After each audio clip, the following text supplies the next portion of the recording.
Muita coisa para compartilhar com a gente e a gente se alegrar no Senhor ouvindo eles. Não pode falar nisso não. Posso falar alto assim, é melhor? Fala aqui?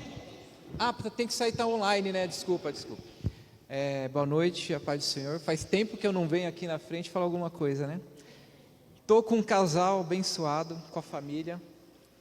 Roberto e Alan, por favor. Bem, eles têm um testemunho de vida muito impactante. E fizemos essa amizade em janeiro, né? Que vocês vieram aqui. E desde então fizemos essa irmandade e eles estão aqui para contar um testemunho que é para impactar. Vocês vão contar, não vou falar não vou resumir não, mas é uma bênção. A gente acolheu ele no camping e agora estão retornando para seguir a sua missão, né, para o Nordeste. Então agora é com vocês. Boa noite, a paz do Senhor. Boa noite. Agradecer ao Elmo e agradecer a Deus que faz essas conexões, né, que a gente não espera, mas nada é em vão.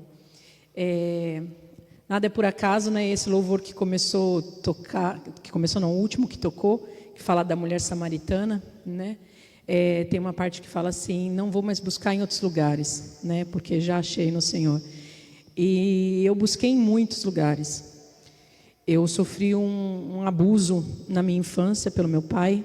Meu pai era alcoólatra. Minha mãe trabalhava o dia inteiro fora para sustentar a casa e os abusos aconteciam quando ela não estava em casa. E além da violência, tinha os abusos e eu sentia um vazio muito grande dentro de mim. Então eu buscava em todos os lugares mesmo a Jesus. Eu ia no catolicismo quando eu era criança, depois eu fui na messiânica, fui na Sechonoye, fui no budismo, virei kardecista e trabalhei 20 anos no espiritismo kardecista, até que eu encontrei o meu marido. Ele vai contar a parte dele. Depois, gente, não contei, vocês acharam que eu ia falar que encontrei Jesus, né? Ainda não. Primeiro marido. E aí vocês vão ver o que aconteceu e depois eu volto para Jesus. Prometo ser rápido, sou descendente de italiano com judeu, então se deixar, vira vigília. Bom, eu, diferente dela, venho de 3 gerações de sacerdotes do Candomblé na minha família. A minha família, de um lado, né, como falei, são italianos e judeus. De outro lado, eu tenho descendência negra, de escravos. E junto com isso, eles trouxeram essa cultura. Nós nos conhecemos no terreiro.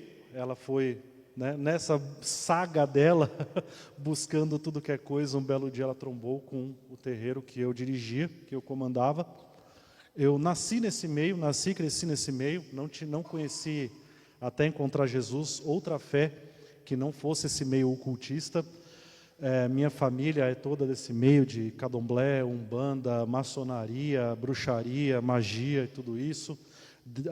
Desde muito novinho tinham que pôr banco na frente dos atabaques, aqueles tambores, para eu subir em cima, para eu tocar. Aos 16 anos de idade eu já estava no comando do local. Aos 21 eu já era o comandante máximo, o pastor presidente, comandante máximo do local. Até os 30 anos eu já tinha me envolvido com cocaína, maconha, álcool, prostituição, de tudo um pouco. Já tinha tentado 2 vezes o suicídio. O Senhor tinha projeto na minha vida, então, para a glória de Deus, Ele me salvou as 2 vezes. A medicina não sabe explicar o como não aconteceu nada. Se tiver médico entre nós, eu tomei 3 caixas de lítio de uma vez só e não aconteceu nada, 0. Saí como se não tivesse feito nada. Nunca fui evangelizado por ninguém, porque nenhum cristão tinha coragem de chegar perto de mim, porque eu ganhei uma vez na vida uma Bíblia, e eu toquei fogo nessa Bíblia fazendo uma macumba na porta da casa da pessoa que me deu essa Bíblia. Então nenhum cristão tinha coragem de chegar perto de mim para falar de Jesus para mim. Eu me converti, nós já estávamos casados, ela pediu o divórcio. Eu fiquei muito mal, porque a gente brigava o tempo inteiro. Ou eu estava dopado de remédio, ou a gente estava brigando sem parar. 5 laudos diferentes de doenças psiquiátricas. Eu. Aí... Ninguém conseguia entender o que ele tinha, porque não era físico, era espiritual. Então, cada psiquiatra que ia, medicava, mas não melhorava. A gente trocava de psiquiatra, dava outro laudo, tentava de novo, nada resolvia. Aí eu já era mãe de santo com ele, a gente já estava envolvido até... Eu já estava envolvida também nas coisas que ele fazia. E eu pedi o divórcio porque eu não aguentava mais. Exatamente. Aí eu me tranquei no quarto para tentar a 3ª vez o suicídio. Nesse momento eu tive uma experiência com o Espírito Santo. Ficou tudo branco, eu enxergava como uma luz extremamente forte. Ficou tudo branco e ali ele falou comigo. Ele falou: você é meu filho, você está perdido. O Satanás acha que você é dele e acha que você é um escravo e um comandante das tropas dele. Mas você é meu filho, você é meu sacerdote, eu te dei o dom da fala, eu te dei o dom da palavra, não foi à toa. Você tem o poder da fala, da comunicação, porque você é meu sacerdote, você é meu filho e eu vou te usar muito. A partir de hoje o Satanás não toca mais em você. E ele começou a fazer um descritivo da minha vida comigo. Falou: ó, tal idade você começou a tocar, sua vida piorou nisso. Tal idade você começou a fazer tal coisa. E tudo, vamos dizer assim, os pontos chaves da minha vida e o que aquilo estava trazendo de negativo para mim. Eu saí de lá, olhei para ela e falei: vou para a igreja. Você está doido? Você é pai de santo? O que você vai fazer na igreja? Não é tatuagem ainda, homenageando as coisas ruins? Não sei. O que você vai... Eu vou na igreja. Vou na igreja, vou na igreja, vou na igreja, vou na igreja. Porque a gente não achava que a gente estava servindo ao demônio, tá? Isso é importante ficar claro. Se vocês conhecem alguém que vocês estão orando a respeito disso, não achem que as pessoas sabem. Existem vários patamares e alguns as pessoas não sabem que estão. O kardecismo as pessoas não sabem que estão no engano. A Umbanda as pessoas não sabem. O Candomblé a maioria também não sabe. Eles acham que estão servindo a Deus. A Quimbanda e outras coisas são mais explícitas. Essas não são. Então a gente achava que a gente estava servindo a Deus. E a gente tinha aversão de crente. A gente achava que crente era tudo hipócrita. Porque os cristãos que a gente convivia, aliás, os crentes que a gente convivia, porque existe crente e existe cristão. Existe crente que não é convertido. Ele conhece o Jesus, mas ele não segue Jesus. Então, esses maus testemunhos, porque tinha pastor que ia na nossa igreja, está amarrado, que ia no terreiro pedir para fazer trabalho, entendeu? Para aumentar dízimo, para trazer as pessoas, ou para fazer mal para outra igreja, entendeu? Então, para a gente, era tudo um bando de hipócrita. Então, quando ele falou que ia virar crente, eu falei: não, crente não. A gente vai para o kardecismo, a gente vai para o católico, a gente vai para qualquer um, vira budista, faz qualquer coisa. Crente não. Eu entrei em desespero. Resumindo, fomos para a igreja, passamos por algumas igrejas, até nos fixar na que foi realmente a igreja que nos ajudou, a igreja que nos formou, porque no final do culto, o pastor olha para o povo e fala: ó, o Espírito Santo está me incomodando, não sou de fazer isso, não gosto de fazer isso, mas o Espírito Santo não vai me deixar quieto aqui se eu não falar. Até o seu nome, ele falou: não vou falar seu nome para não te constranger, até o seu nome é consagrado ao Satanás, meu nome é Allan, em homenagem a Allan Kardec. E aí ele descreveu essa conversa que eu tive com o Espírito Santo no quarto, que nem ela sabia, ninguém sabia. Eu só saí, olhei para ela e falei: quero ir na igreja. E nunca contei para ninguém. E ele de cima do altar descreveu tudo que o Espírito Santo falou comigo ali. Naquele momento eu entreguei minha vida para Jesus, nos tornamos missionários, itinerantes. Hoje, depois, a igreja que nos enviou hoje, nos ungiu a pastores. Hoje nós somos pastores itinerantes, abdicamos de toda a nossa vida e rodamos Brasil afora. Na nossa Ranger, agora está acolhida no Camping do Elmo, mas rodamos por aí, levando a palavra de Jesus e salvando quantas vidas Ele nos permitir, que também estão nesses caminhos por onde passamos. É importante dizer que o Senhor restaurou o casamento, Foi a primeira coisa que Ele fez, foi restaurar o casamento, porque é a base.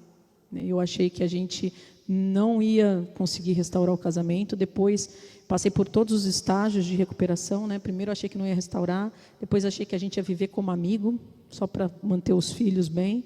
mas não achava que ia restaurar o sentimento, e Deus restaurou o sentimento. Da mesma forma que nós fomos evangelizados no quarto pelo Espírito Santo, né, nós sabemos que as orações que as pessoas fizeram foram importantes. Então, não deixem de orar pelas pessoas, porque nós éramos aquelas pessoas que todo mundo dizia, esse aí não se converte nunca. Entendeu? Então, não deixe de orar, não deixe. Nossa, a gente era uns porre, muito chato a gente era detestável. Então, assim, tem aquele vizinho, aquele familiar que você acha que não vai, não deixa de orar. A gente sabe quanto de oração, aliás, a gente tem até testemunho disso, que a gente foi procurar algumas pessoas, que eram vizinhos nossos, aqueles que a gente queimou a Bíblia na frente da casa deles. Então, a gente foi lá e eles falaram, a gente orava mesmo. A gente ficava todo dia de noite com a mãozinha orando, nós e os nossos filhos, em direção à casa de vocês. Então, não achem que o que vocês estão fazendo é em vão, orem, não desistam. Não desistam dos maridos, né, porque a gente se converteu, porque eu estava desistindo do casamento, e o Senhor restaurou. Né? Então, assim, não deixem de acreditar nas pessoas, porque o Senhor faz o impossível. O Senhor faz o impossível. É Ele que faz, é Ele que convence, mas a gente pode ser instrumento, orando, intercedendo, né, não desistindo das pessoas. E o Senhor nos levantou agora para que a gente possa alcançar mais pessoas, e é tudo pela graça. É tudo pela graça.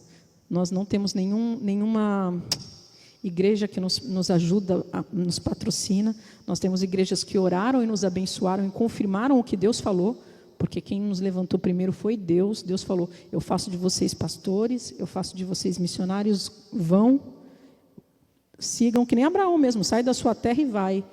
E muitos chamaram a gente de louco, muitas igrejas chamaram a gente de louco, a gente foi atrás de pessoas que a gente conhecia. Vocês estão malucos, vocês estão doidos. E a gente encontrou um pastor que a gente estava já fazendo missão. Nosso filho tinha feito uma célula de jovens e a gente não queria deixar os jovens largados, porque a gente ia mudar de cidade de novo. E aí eu estava passando na frente da igreja, estava indo comprar pão, Deus falou, entra e fala com a pastora. Aí eu entrei e falei com a pastora, falei, o Senhor pediu para eu vir falar com você. Nós somos missionários, meu filho criou uma célula de jovens, tem 20 jovens, a gente está saindo. Eles acabaram de se converter, a gente precisa deixar eles em algum lugar. Vocês têm alguma coisa para jovens? Conversa vai, conversa vem. Eles ficaram lá. Ela falou, não, a gente acolhe, a gente vai buscar se precisar, tal, enfim. E aí, conversando, calma, amor, estou acabando. Conversando com o pastor falou tudo que o Espírito Santo tinha falado para a gente no quarto. Vocês não são só missionários, o Senhor já levantou vocês como pastores. Aí eu falei, já, é que a gente fica meio assim de falar que a gente já ouviu tanto já. Aí ele falou, não, mas eu confirmo a unção que o Senhor derramou sobre vocês, vão, tal. Mas é uma igreja pequena, não consegue patrocinar. Né? E por que eu estou falando isso? Porque o Senhor tem sustentado, a gente já está 1 ano e meio nisso. E o Senhor sustenta, não nos falta, não nos sobra, mas não nos falta. Aliás, às vezes o Senhor faz um agrado e nos sobra alguma coisa. O Senhor é bom, não posso reclamar não. Às vezes Ele faz um chameguinho, sabe? Que nem Ele fez o chameguinho da gente voltar aqui no Elmo. A gente tinha uma saudade de tu, cara. Enfim, a amizade que Deus faz mesmo, né? E é isso, o Senhor é muito bom, gente. A gente só tem que agradecer mesmo, porque a gente era Paulo, os perseguidores do cristão. A gente adorava quando ia crente lá e a gente tentava converter eles ao contrário, e hoje estamos indo atrás das pessoas para falar de Jesus. E aí, voltando à música, Ele saciou minha sede. Não tenho mais sede, não tenho vontade de buscar Ele em lugar, mas nenhum não. Então, que Ele possa continuar sendo aquele que mata a nossa sede, aquele que restaura, aquele que nos ama quando ninguém mais ama, aquele que acredita na gente quando ninguém mais acredita, aquele que abraça, aquele que é tudo na nossa vida. Obrigado. Deus abençoe a todos. Vamos estar orando? Senhor, nós colocamos, Deus, o Alan e a sua esposa em tuas mãos e te agradecemos, ó Deus, como o Senhor, de uma maneira tão amorosa, Deus, os acolheu com teu amor e libertou de tudo aquilo que não era do Senhor e tem vocacionado, Deus, para missões, para cuidar de vidas.